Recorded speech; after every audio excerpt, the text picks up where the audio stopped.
تم ہمت مت ہارو اور پریشان مت ہو، تم ہی غالب رہو گے اگر تم پورے مومن رہے۔ رب العزت کا یہ وعدہ ہمیشہ سچ ثابت ہوا۔ اس کے لیے ایک ہی شرط تھی اور وہ یہ ہے کہ ایمان بدر کے مجاہدوں جیسا ہو۔ اگر ہم اپنے ایمان کی بنیاد مضبوط کرتے ہیں اور اسی ایمان کی بنیاد پر ثابت قدم رہتے ہیں تو یقیناً وہ جنگ جو اب ہم پر مسلط کر دی گئی ہے اس میں کامیابی سے ہمکنار ہو جائیں گے۔ اللہ رب العزت جو مہلت دیتا ہے اس میں بہت کچھ صحیح کر لینے کی مکمل گنجائش رکھتا ہے، لیکن اگر ہم وہ مہلت گزار بیٹھیں تو پہلے شخصیات پھر اداروں کے ہاتھوں سے بھی فیصلہ کرنے کا وقت سلب کر لیا جاتا ہے۔ اس کے بعد حالات اور واقعات فیصلہ کرتے ہیں۔ یہی صورتحال عربوں حکومتوں سے پیش آ چکی ہے۔ وہ وقت جب انہیں بے پناہ وسائل اور دولت میسر رہی، انہوں نے مقبوضہ فلسطین کے معاملے میں عالم کفر کے ساتھ دوستیاں بڑھا لیں۔ اسلام پسند جماعتوں اور شخصیات کو اپنی حکومتوں کے لیے خطرہ قرار دے کر ان کے خلاف خون اشام کریک ڈاؤن کیے گئے۔ نتیجہ یہ نکلا کہ جاہلیت کی اس آگ نے تمام عالم عرب کو اپنی لپیٹ میں لے لیا۔ اب یہ عرب حکومتیں خود حالات اور واقعات کے رحم و کرم پر آ چکی ہیں۔ کچھ اسی سے ملتی جلتی صورتحال کا ہم شکار ہوئے۔ امریکہ افغانستان میں وہ وارد ہوا تو ہم نے اپنے نظریات بھی بدل لیے۔ دوستو، جس وقت تک ہم افغانستان میں سوویت یونین کے خلاف امریکہ اور اس کے مغربی حواریوں کے ہم رکاب تھے تو اسلام بھی اچھا تھا، مجاہدین بھی قابل تعریف تھے۔ پورے یورپ اور امریکہ میں ان مجاہدین کی نصرت کے لیے فنڈز قائم تھے۔ حد تو یہ ہے کہ میں نے ایک عربی جریدے میں نیو یارک کے پوش علاقے کی ایک مسجد کی تصویر دیکھی جہاں پر بہت سے عمر رسیدہ عرب و دیگر عرب نوجوانوں کے ساتھ مل کر جہاد افغانستان کے لیے فنڈز اکٹھا کیا کرتے تھے۔ انہیں امریکی انتظامیہ کی جانب سے اس سلسلے میں پوری آزادی تھی۔ پوری دنیا میں جو کوئی بھی سوویت یونین کے خلاف بندوق اٹھانا چاہتا تھا اسے نہ کسی ویزے کی مشکل تھی اور نہ صفحے اخراجات کی۔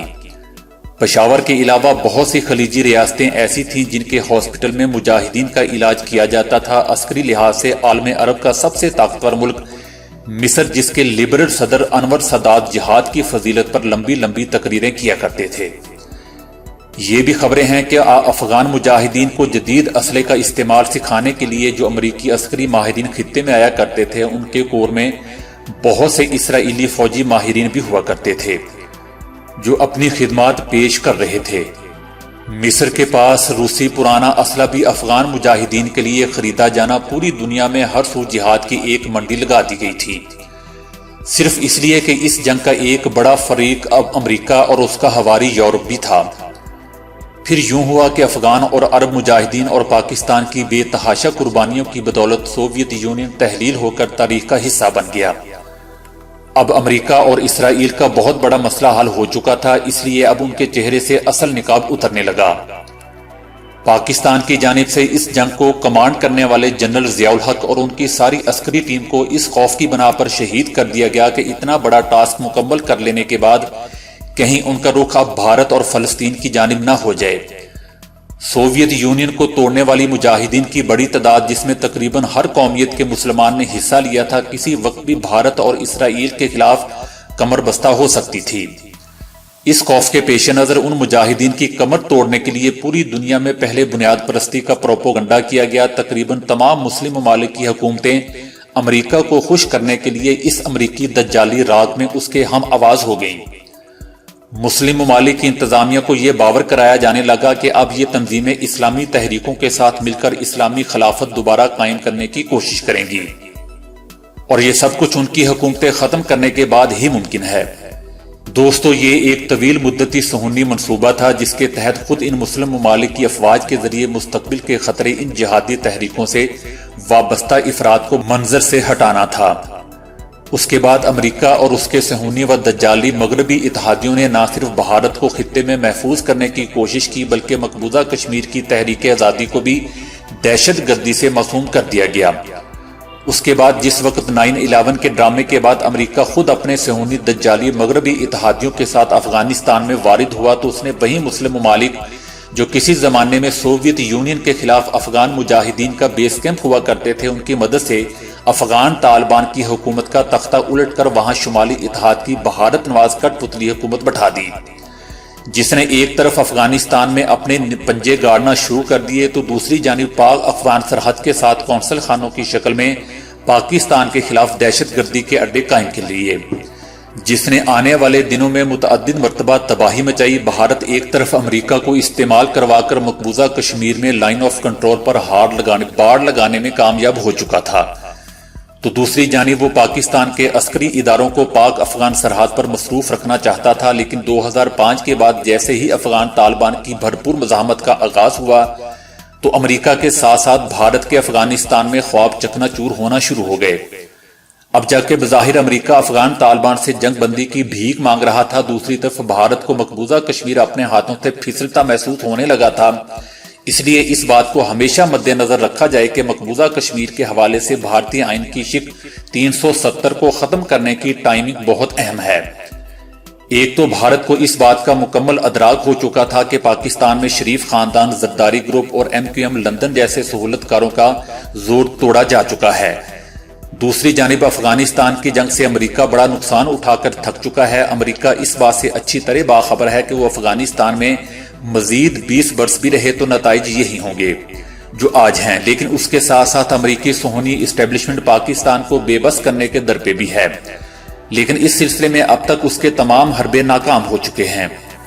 پاکستان کو یہ بات بھی مد نظر رکھنا ہوگی کہ اس سارے کھیل میں اسرائیل خاموشی کے ساتھ پوری طرح ملوث ہے، اور ہمارے ادارے اس بات سے پوری طرح باخبر ہیں۔ یہ بھی اطلاعات ہیں کہ 27 فروری کو جس وقت بھارتی اور اسرائیلی طیاروں نے پاکستانی کی فضائی خلاف ورزی کرنے کی کوشش کی تھی، اس وقت بھارتیوں کے ساتھ ساتھ ایک اسرائیلی جہاز بھی گرایا گیا تھا، جس کا اسرائیلی پائلٹ پاکستان کے قبضے میں رہا، لیکن بعد میں اسے خاموشی کے ساتھ اسرائیل کے حوالے کر دیا گیا تھا۔ اس سے پہلے بھارت کی جانب سے پلوامہ حملے کا ڈرامہ رچایا گیا تھا، جس کے جواب میں بھارتیوں نے یہ فضائی کارروائی کرنے کی کوشش کی اور مرغی کھائی۔ ان تمام معاملات کی ٹائمنگ انتہائی اہم ہے کہ دنیا کی کون کون سی خفیہ ایجنسیاں پاکستان کے خلاف بھارتی راہ کی معاونت کر رہی ہیں۔ اس میں اسرائیلی موساد اور افغانستان کی NDS کا کردار کسی سے ڈھکا چھپا نہیں ہے۔ پاکستان کے خلاف اسرائیلی کردار کے حوالے سے بعض عرب صحافتی ذرائع نے یہاں تک خبر دی ہے کہ اسرائیل نے عرب ریاستوں کو دھیمے انداز میں دھمکی دی ہے کہ جس میں عرب حکومت نے بھارت کے خلاف پاکستان کی حمایت کرنے کی کوشش کی تو اس کے خلاف اسی کے ملک میں عرب سپرنگ شروع کروا دیا جائے گا۔ اس چیز کا مظاہرہ چند دنوں بعد ہم مودی کے عرب ریاستوں کے دورے کے دوران دیکھ لیں گے کہ ہم عرب دوستوں کے حوالے سے کہاں کھڑے ہیں۔ مودی سرکار نے RSS کی سوچ کو پروان چڑھاتے ہوئے مقبوضہ کشمیر میں جو کرنا تھا وہ کر لیا، اور عقلی طور پر یہ بھی تسلیم نہیں کیا جا سکتا کہ اس کے اس اقدام کے پیچھے امریکی حکومت کا ہاتھ نہ ہو، یا کم از کم اسرائیل نواز امریکی اسٹیبلشمنٹ ضرور اس کے پیچھے ہے، جو اب کھلم کھلا افغانستان سے امریکی انخلاء کے خلاف اسٹینڈ لے رہی ہے، چاہے اس میں کتنے ہی امریکی فوجی ہلاک کیوں نہ ہوں اور ان کا مالی نقصان کسی بھی حد کو چھو لے۔ لیکن بھارت کی انتہا پسند حکومت جسے لایا ہی اس مقصد کے لیے گیا تھا کہ وہ اب اس اقدام کے بعد پھنس چکی ہے۔ شق نمبر 370 اب ایسی ہڈی بن چکی ہے کہ جو نہ اگلی جا سکتی ہے اور نہ نگلی جا سکتی ہے، کیونکہ دوستو سب سے پہلے مہذب دنیا کی جانب سے بھارت کے اس اقدام کی اتنی مخالفت ہوگی کہ اس کا کسی کو اندازہ نہیں تھا۔ رہ گئی بات سلامتی کونسل کے اجلاس کی تو یہ ایک ڈگوسلے سے زیادہ کچھ نہیں، ہم چاہیں اسے کتنا ہی کامیاب اقدام کیوں نہ کہیں، لیکن یہ کامیاب تو جب ہو جب اقوام متحدہ کی قراردادوں کے مطابق کشمیری مسلمانوں کو ان کا رائے کا حق دیا جائے، جو یقیناً کبھی ہوتا نظر نہیں آئے گا۔ اس سلسلے میں ہمیں بہت پہلے ہی سفارتی اور عسکری تیاری کر لینی چاہیے تھی۔ ہم پہلے بھی یہ کہتے رہے ہیں کہ امریکہ اس خطے سے آرام سے نہیں جائے گا، لیکن بدقسمتی سے ہمارا زیادہ وقت زرداری گروپ اور نواز شریف کی حکومتوں میں ضائع ہوا، جب ایک طرح سے سفارتی محاذ بھارت کے لیے کھلا چھوڑ دیا گیا تھا۔ ہم نے اپنے ہاں تو اسلامی تنظیموں کو کل عدم قرار دے دیا، لیکن کبھی مغرب سے یہ سوال نہیں پوچھا کہ بھارت میں انتہا پسندوں کے اقتدار میں آنے کا کیا مطلب ہے۔ ہم نے جماعت الدعوہ پر پابندیاں لگائی، لیکن سفارتی سطح پر کبھی دنیا کے سامنے ہندو انتہا پسند جماعتوں کے بارے میں سوال نہیں اٹھایا۔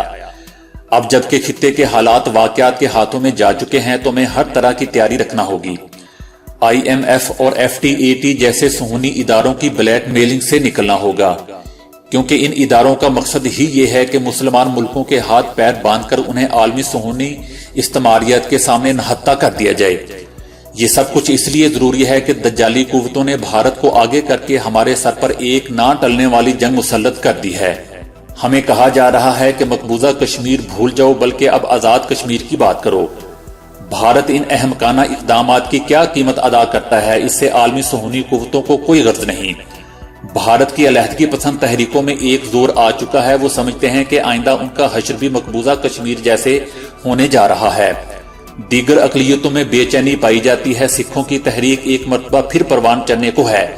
اس صورتحال میں برہمن اسٹیبلشمنٹ اپنے داخلی معاملے سے توجہ ہٹانے کے لیے یقیناً پاکستان کے ساتھ بڑی جنگ کرے گی۔ اس لیے اس بڑی جنگ سے نپٹنے کے لیے ہمیں ہر محاذ پر متحد ہونا پڑے گا۔